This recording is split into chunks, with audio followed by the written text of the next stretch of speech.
Fala galera, aqui é o Vitor Miranda e hoje a gente vai analisar a fundo a vitória do mais novo campeão linear dos médios, o nigeriano The Last Stylebender. As apostas para essa luta eram favoritismo para o neozelandês Robert Whittaker por causa de sua experiência e suas capacidades dentro do MMA, o tornando um lutador um pouco mais completo, enquanto que a minoria estava para o lado do nigeriano Israel Adesanya. Era um favoritismo natural, principalmente porque na luta em pé Whittaker é capaz de jogar na longa distância e de repente ele já está em cima de você com combinações de boxe e chutes. E é justamente esse estilo que o favorecia contra o nigeriano.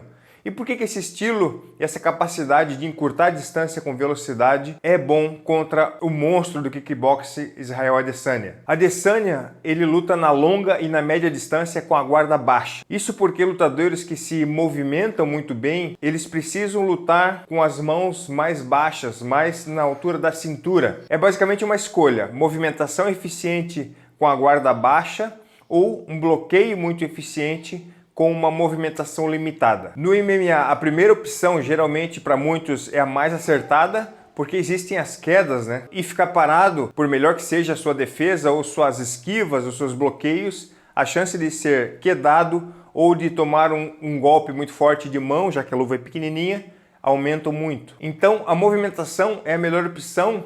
Só que para você fazer isso com eficiência, com leveza, é necessário usar os braços, porque eles funcionam como alavancas e como pontos de equilíbrio. E para lutar contra lutadores que ocupam uma maior área do octógono e são contra-golpeadores, como Israel Adesanya, a melhor estratégia é avançar, desferindo combinações de golpes, é sair pegando mesmo com tudo para cima. Claro que contra um striker do calibre do Adesanya é muito perigoso, né? Envolve muitos riscos nessa ação, mas ainda assim era o melhor caminho para o neozelandês Whittaker. Para exemplificar um pouco melhor essa estratégia, vamos voltar alguns meses atrás e olhar a luta do Adesanya contra o Kelvin Gastelum. O nigeriano mantém a sua distância e a gente pode reparar que apenas um golpe é quase impossível do Gastelum chegar no alvo. Porém, todas as vezes que o mexicano dava uma blitz com mais de um golpe, foram as vezes que ele ofereceu muito mais perigo. Inclusive ainda dando um knockdown no Adesanya, que passou o primeiro round basicamente recuando e se defendendo. Só que enquanto Adesanya se desvencilha dos golpes, ele vai registrando e processando todos os ataques do mexicano. E no segundo round, o nigeriano já vem com um padrão de movimento do adversário catalogado, e aí então ele começa a atacar nos contragolpes. Para isso, em vez de somente ele recuar, ele movimenta a cabeça para tirar a eficiência do golpe do adversário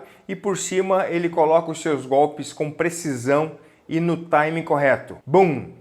Knockdown, faltando 2 minutos para acabar o segundo round. O Gastelum ainda foi até o final desse combate, porque além da grande resistência que ele tem de absorver golpes, a partir desse primeiro knockdown, ele mudou o padrão do seu ataque. O plano A, que é encurtar a distância, ainda continua sendo a linha condutora, mas ele foi alternando com outros movimentos. Ele saltitou, fintou, se movimentou mais, utilizou chutes baixos, chutes altos, e assim o Adesanya precisou fazer uma nova leitura do que estava acontecendo na luta. Enquanto ele processava essas informações, a luta ficou mais parelha, mais aleatória, os dois lutando praticamente no flow, sem um plano de luta muito bem definido. Até que no último round o Adesanya volta com o mapa refeito e ele novamente acha o time do contragolpe, derrubando várias vezes o Gastelum, que aliás é muito duro e resistiu os 5 rounds em uma das melhores lutas do ano. De qualquer maneira, o Gastelum mostrou o caminho, um caminho muito árduo, diga-se de passagem, que é partir para cima do nigeriano, mas só assim para ter alguma chance de vitória. E foi exatamente isso que o Robert Whittaker trouxe para essa luta. Na verdade, ele pegou a mesma receita do Gastelum, acrescentou uma xícara de ansiedade, 2 tabletes de anos parados diversos a vários problemas de saúde, e ainda ele tirou da receita original 3 colheres de sopa de ritmo de luta. E aí acabou saindo esse bolo esquisito. Estratégia precipitada, muito acelerada e apenas com o plano A na manga. Apesar disso tudo, a estratégia do Whittaker ainda estava funcionando. Ele perdeu alguns golpes no ar, mas ainda assim ele que tomava a iniciativa, ele que apresentava mais perigo para o adversário. Contudo, entretanto, todavia, a mesma qualidade que favorece o Whittaker às vezes o prejudica. Explico. O Whittaker é explosivo, ele tem uma arrancada muito forte da longa distância para curta distância e é justamente por isso que ele não consegue voltar voltar com segurança. Ele só vai e geralmente ele se expõe muito na volta. Ou às vezes ele nem volta. Pensa num dragster. Aquele carro é um foguete para ir para frente, para arrancar, só que ele precisa de um paraquedas gigante atrás para poder parar. O Whittaker é igual, é um cara muito difícil de lutar, mas a Adesanya no alto das suas 100 lutas profissionais conseguiu explorar com excelência essa brecha, e aí foi só questão de tempo para o Whittaker ser pego novamente, sem possibilidade de recuperação.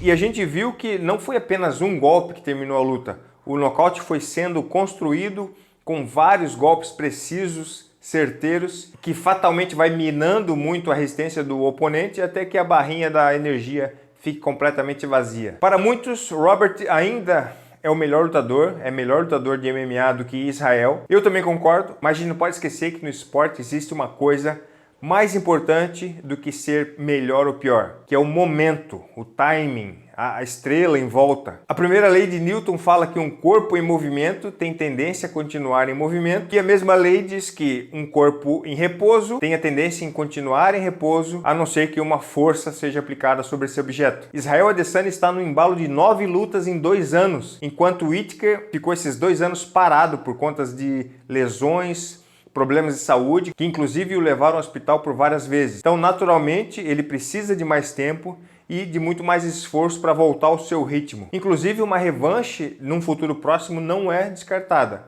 Mas e agora, nesse momento? Qual é o próximo passo do novo rei da categoria? Quem acha que é o The Razor, Paulo Borrachinha, levanta a mão. O clima dessa luta já esquentou, principalmente pro lado do Borrachinha, que já vem expressando a sua vontade de acertar as contas com a Adesanya, e agora mais ainda confirmado pelo campeão, que imediatamente depois da luta, ele apontou o dedo pro Borrachinha e pediu para marcar essa luta o mais rápido possível. Então comentem aqui o que vocês acham, como é que será essa luta, mas eu já vou deixar aqui uma polêmica no ar. Alguns oponentes deram mais trabalho pro Borrachinha quando eles conseguiam se manter ativo no meio do octógono, desferindo golpes retos ou até mesmo pressionando o brasileiro. Só que a partir do momento que esses adversários paravam com as costas na grade, aí eles eram trucidados pelas combinações do brasileiro. Mas a pergunta que fica é a seguinte: Israel Adesanya vai aceitar esse jogo de ficar na grade, parado, esperando? Bem, bora discutir isso nos comentários. Se você gostou dessa análise, se inscreve para não perder as próximas, porrada nesse like, e eu vejo vocês no próximo evento, dia 12 de outubro, UFC Fight Night em Tampa, Estados Unidos, Joanna versus Watson.